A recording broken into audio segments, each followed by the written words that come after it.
오늘은 걸음을 인도하시는 여호와, 걸음을 인도하시는 여호와, 그런 제목으로 같이 말씀을 나누도록 하겠습니다. 여러분, 인생을 살면서 가장 필요한 것, 그것이 무엇입니까? 건강입니까? 물질입니까? 직장입니까?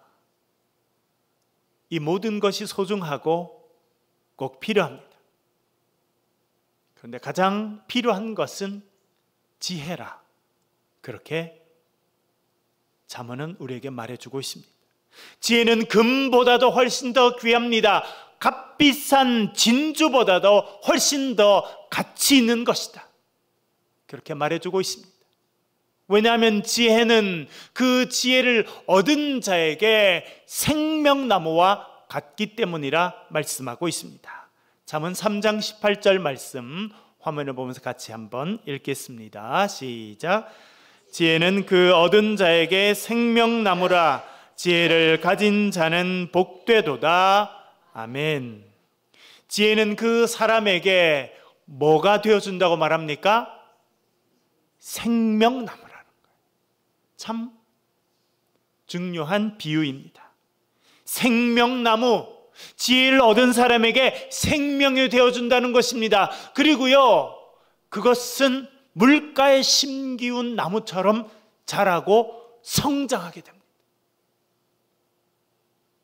여러분, 물가에 심기운 나무는 가뭄이 오더라도 걱정이 없습니다. 때가 되면 열매를 맺게 됩니다. 풍성한 열매를 맺어서 그 지혜자도 먹게 되고 가족들도 먹게 됩니다. 그런데 그 열매는 더 풍성해서 주위에 있는 사람들도 그 열매를 같이 나누게 된다라고 하는 것을 의미하고 있습니다. 그래서 지혜자는 복된 자가 된다, 그렇게 말씀하고 있는 것입니다. 제가 아내를 처음 만나서 이제 처가에 가보게 되었습니다. 집이 있고 그 뒤에 작은 마당이 있었는데 마당에 감나무가 심겨져 있더라고요. 감나무가 아주 잘 자라서 가지를 쫙 이렇게 뻗었어요.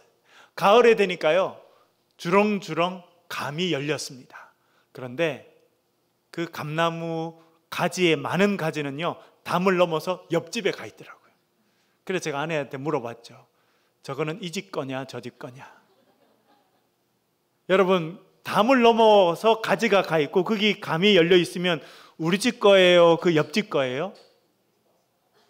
아, 따먹는 사람 거. 네, 그렇죠. 따먹는 사람의 주인이죠. 저는 참 인상적이었어요. 가지가 담을 넘어가게 되고, 나무는 이 집에서 심었지만 열매는 옆집에서 따먹을 수 있다고 하는 것이, 그것이 참 복이라, 그런 생각을 해보았습니다. 이것이 담을 넘는 축복입니다. 창세기 49장 22절 우리 한번 화면을 보면서 읽겠습니다. 시작. 요셉은 풍성한 가지 곧 샘 곁에 무성한 가지라, 그 가지가 담을 넘었도다. 아멘. 야곱, 그가 죽기 전에 아들들 이름을 불러가면서 축복합니다. 제일 마음에 있었고 사랑했던 요셉을 향해서 이렇게 축복합니다. 너는 샘 곁에 심겨진 나무라. 그리고 그 나무가 가지를 뻗었고 그 가지가 담을 넘어갈 것이다 라고 축복해 주었습니다. 그것이 담을 넘어가는 축복입니다. 하나님 은혜가 요셉의 가정에 넘칩니다. 여러분, 컵에다 물을 따라 보셨죠? 물을 이렇게 따르면 컵에는 컵 밑에서 물이 차오릅니다. 그리고 그 물이 가득 차고 넘치면 주위로 흘러가게 되어 있습니다. 요셉의 삶이 그럴 것이다 라고 하는 것입니다.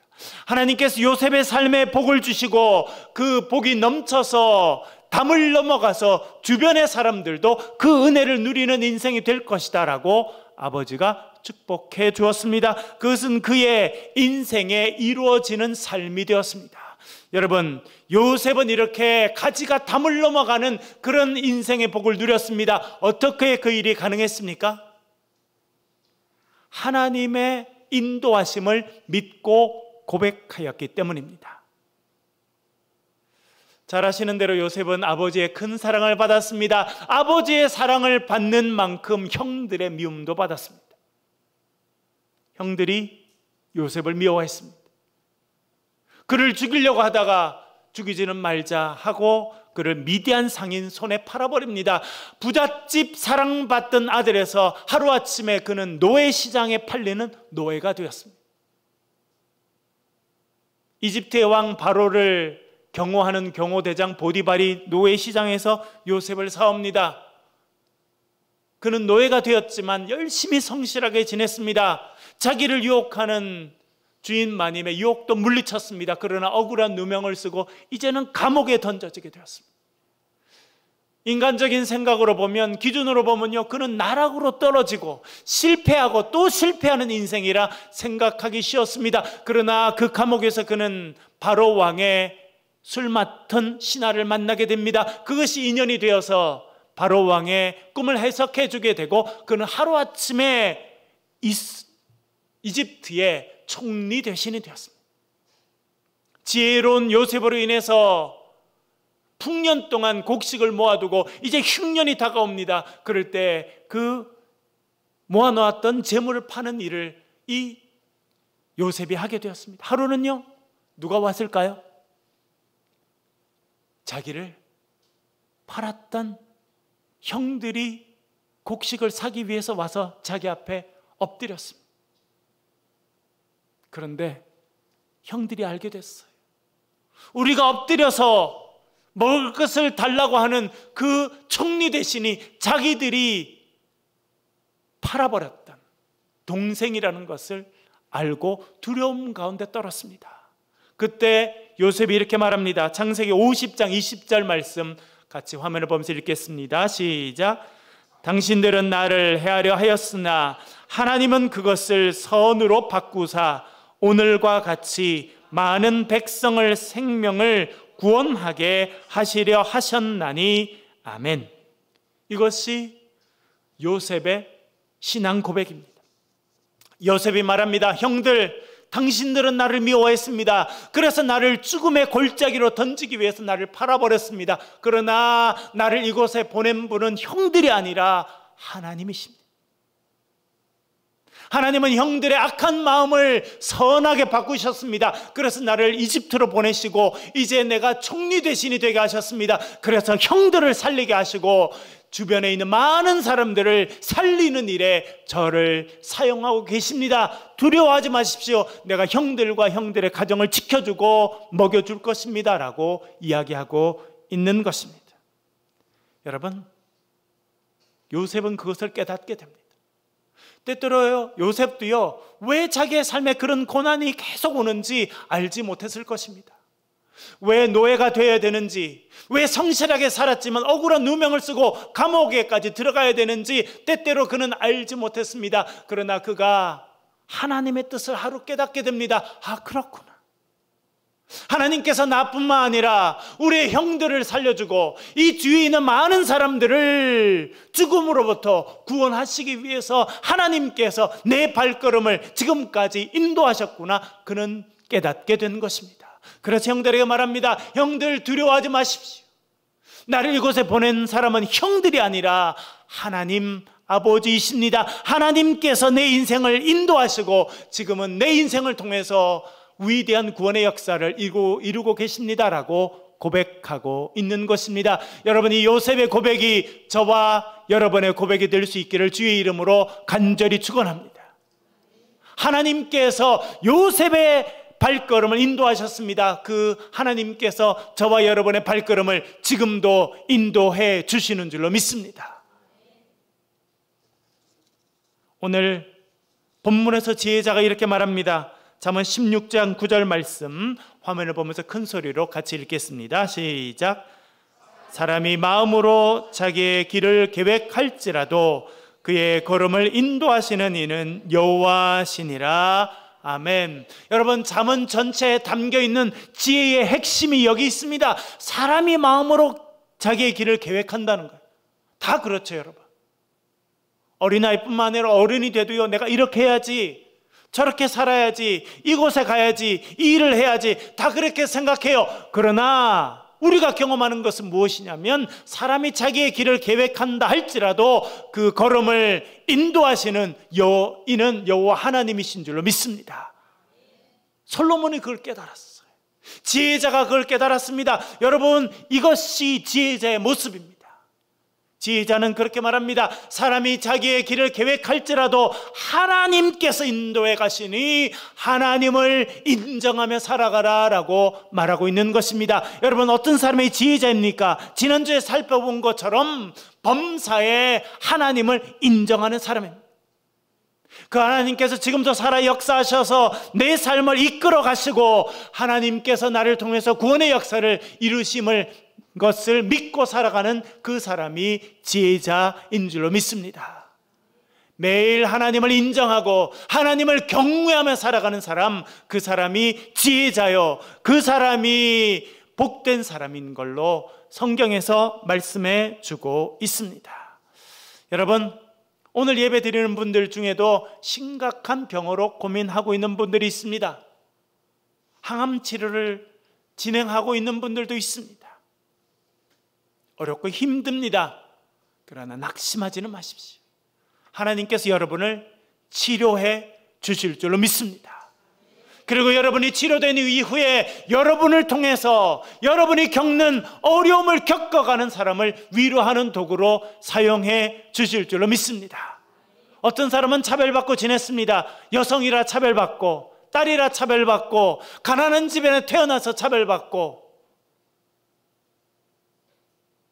그런 차별로 인해서 상처가 되고 힘든 삶을 살아온 분들도 있습니다. 그러나 여러분, 하나님께서 여러분을 세워주실 것이고 그런 차별로 고민하는 사람을 위로하는 도구로 사용해 주실 줄로 믿습니다.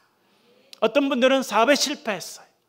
입시에 실패하고 시험 봤지만 낙방하고, 그래서 낙심하고 힘든 경험을 하는 사람이 있습니다. 결국은 하나님께서 여러분들을 가장 좋은 길로 인도해 주실 줄로 믿습니다.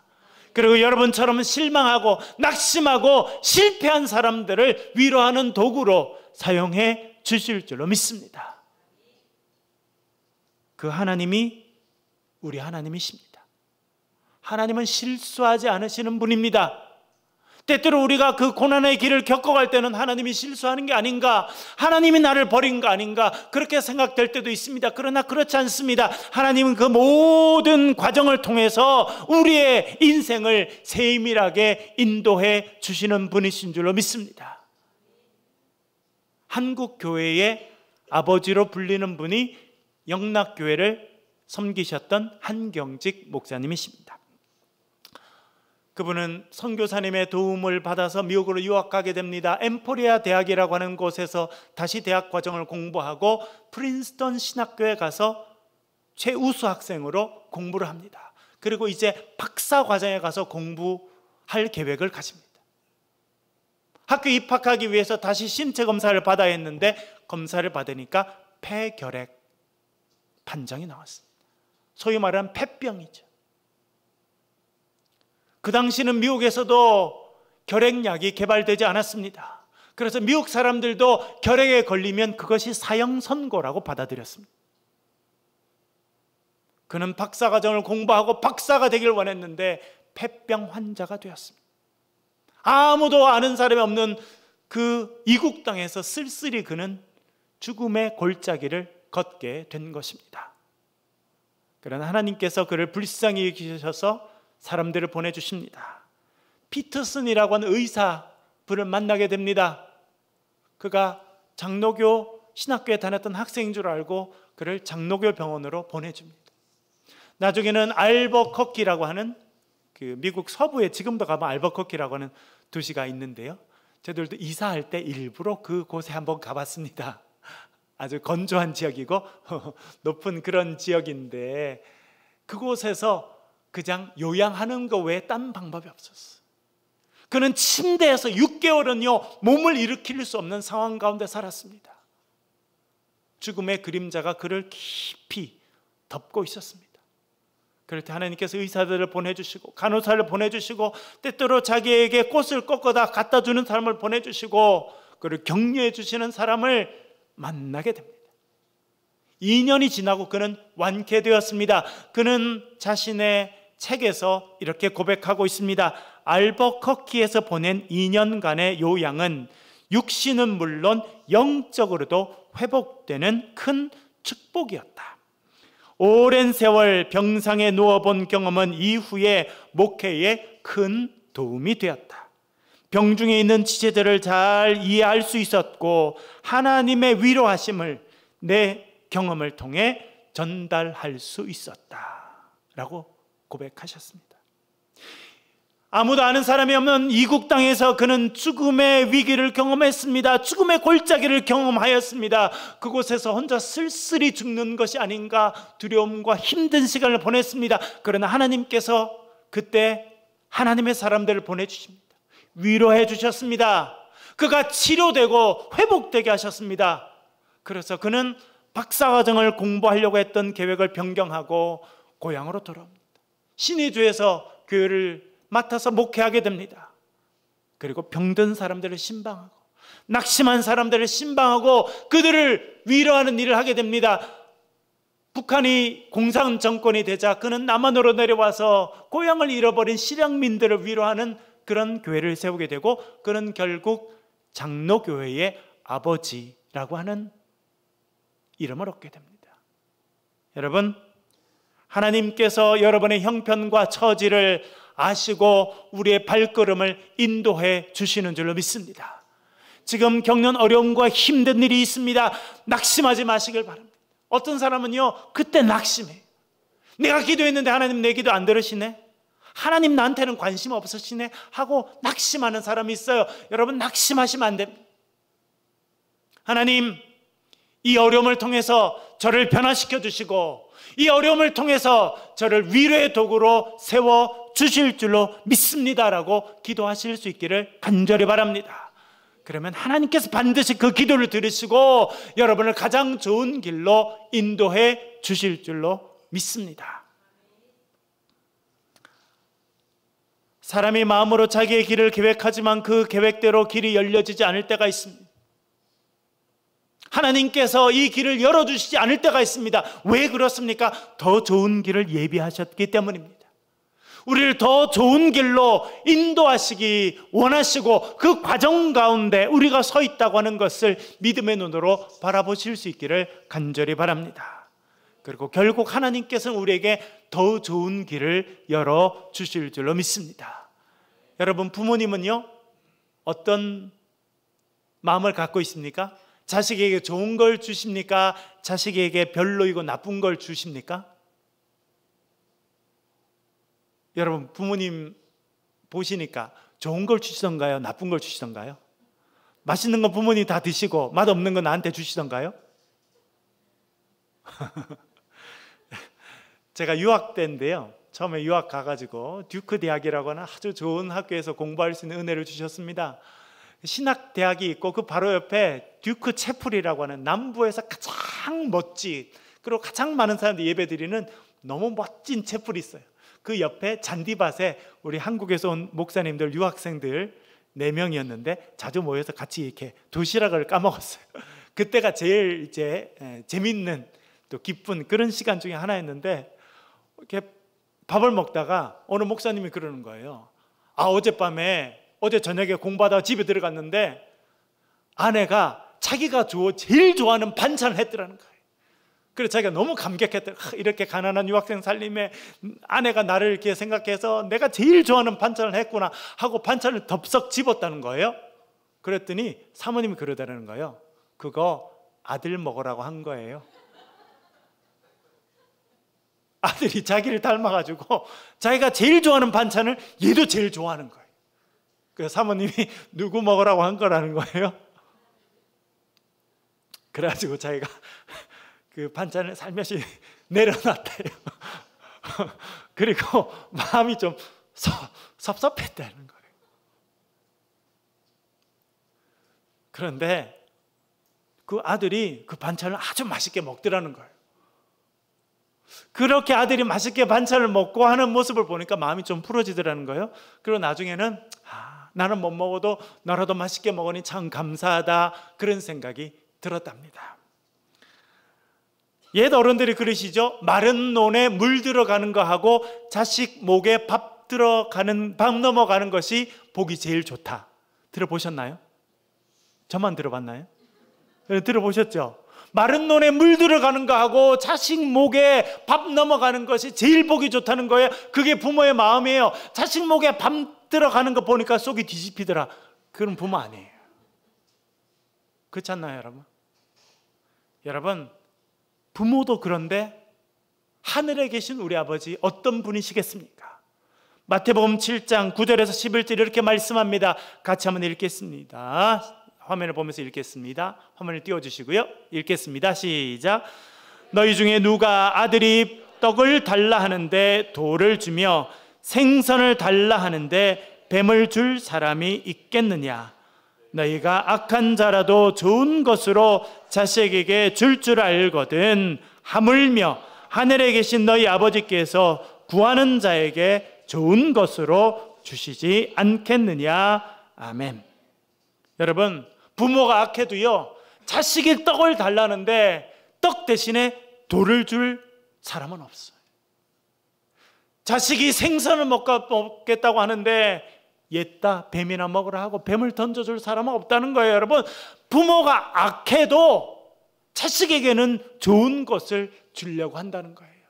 하물며 하늘에 계신 아버지께서, 여러분 여기서 중요한 단어가요, 하물며입니다. 하물며. 어떤 의미입니까? 원어의 의미는요, 얼마나 더 많이, 그런 뜻입니다. 얼마나 더 좋은 것으로, 그런 뜻을 가지고 있습니다. 부모가 악해도 자녀에게 좋은 것을 줄 알거든 하늘에 계신 아버지께서는 얼마나 더 좋은 것으로, 얼마나 더 많은 것으로 너희들에게 채워주길 원하시느냐라고 말하고 있습니다. 여러분, 우리 하나님은 우리를 가장 좋은 길로 인도해 주시는 분이신 줄로 믿습니다. 그 하나님께서 오늘도 저와 여러분의 발걸음을 날마다 인도하신다고 성경이 말씀하고 있습니다. 때때로 우리 앞길이 막히는 것도 하나님께서 인도하시는 방식이라고 하는 것을 깨달을 필요가 있습니다. 제가 장신대에서 학생으로 배울 때 선생님이셨고, 제가 장신대 교수로 있을 때 총장님이셨던 분이 계십니다. 김명용 박사님. 그분이 한 번은 간증을 하셨어요. 대구에서 가족들이 사셨는데 강원도 태백으로 다 이사 가셨답니다. 그래서 형님들은 태백에 가셔서 광부가 되셨어요. 본인은 혼자 대구에 남게 됐습니다. 지금도 있습니다만 가톨릭 계열 학교인 대건중학교에 다니고 계셨다는 거예요. 그런데 집이 가난해서 학비를 못 냈다는 거예요. 그래서 담임선생님께서 직접 책을 다 싸서 손에 쥐어주시고 학교를 나가라고 하셨다는 거예요. 그래서 하는 수 없이 책을 다 싸들고 학교를 빠져나가고 있었다는 거예요. 정문에 갔는데 수위가 딱 길을 막더라는 거예요. 그래서 어디 가냐? 그래서 저 학교 나가라 그래서 나갑니다. 그랬더니 학교를 나가려고 그러면 담임선생님 사인을 받아오라 그랬대요. 지금 담임선생님이 짐을 싸줘서 나가라 그랬는데 담임선생님 또 만나서 사인을 받을 수 있겠어요? 나가지도 못하고 교실에 들어가지도 못하고, 그래서 정원에 있는 그 교정에 있는 연못가에 앉아 있었다는 거예요. 그런데 그 학교 교장 선생님께서 거기 오셨다는 거예요. 그래서 수업 시간인데 왜 수업 안 하고 지금 연못가에 와 있느냐고 혼내시더라는 거예요. 그래서 자초지종을 말씀드렸답니다. 그랬더니 그 교장 선생님께서 신부님이셨는데, 내가 교장으로 있는 한 우리 학교에서 학비를 못 내서 쫓겨나는 학생은 있을 수 없다. 그러시고는 그분 손을 잡고 다시 교실로 데려다 주셨다는 거예요. 그래서 공부를 계속하게 되셨답니다. 이렇게 말씀하셨어요. 그때 수위가 나를 붙잡지 않았다면 나는 태백시로 가서 광부가 되었을 것이다. 교장 선생님께서 나를 데리고 교실로 가신 것은 나를 건져주신 주님의 손길처럼 느껴졌다라고 적었습니다. 그렇게 공부를 계속하시게 되고 그분은 장학생으로 독일에서 유학을 하시고 장신대 교수를 하시고 총장이 되신 훌륭한 신학자가 되셨습니다. 여러분, 때때로 우리 앞길을 누가 막아서더라도 그것이 하나님의 인도하심이 될 것이라고 하는 것을 믿으실 수 있기를 간절히 바랍니다. 요셉은 나락으로 떨어지는 것 같은 인생을 살았습니다. 그때는 자기도 이해할 수 없었어요. 왜 열심히 사는데, 성실한데 이런 일이 내 삶에 이루어지는지 알지 못했습니다. 그러나 하나님께서는 결국 그를 감옥까지 이끌어 오시고 그를 그에서 바로 왕을 만나게 하시고 총리 대신으로 세워주시고, 그뿐만 아니라 형들도 먹여 살리게 하시고 주위에 있는 많은 사람들도 살아나는 일에 그를 사용하셨다고 하는 것을 성경이 말씀하고 있습니다. 요셉을 인도하신 하나님께서 오늘도 저와 여러분의 삶을 인도해 주시는 줄로 믿습니다. 하나님께서 인도하시는 그 길은 상상 이상의 은혜가 임하는 곳인 줄로 믿습니다. 그것을 믿고 그것을 바라보며 오늘도 주님과 함께 동행하시는 저와 여러분 되시길 주의 이름으로 간절히 축원합니다. 기도하겠습니다. 우리 말씀을 가지고 한번 기도하겠습니다. 기도하실 때 하나님, 우리의 걸음을 인도하시는 주님, 우리 가운데 은혜를 베풀어 주시고 긍휼을 베풀어 주옵소서. 우리의 발걸음을 인도하시는 그 길을 우리가 알지 못해서 때때로 낙심하고 절망하고 힘들 때가 있습니다. 그러나 주님의 선한 계획을 바라보며 믿음으로 달려가는 우리 모두가 되게 하시고 그런 새창조교회가 되게 도와달라고 이 시간 통성으로 같이 한번 기도하겠습니다. 기도하십시다.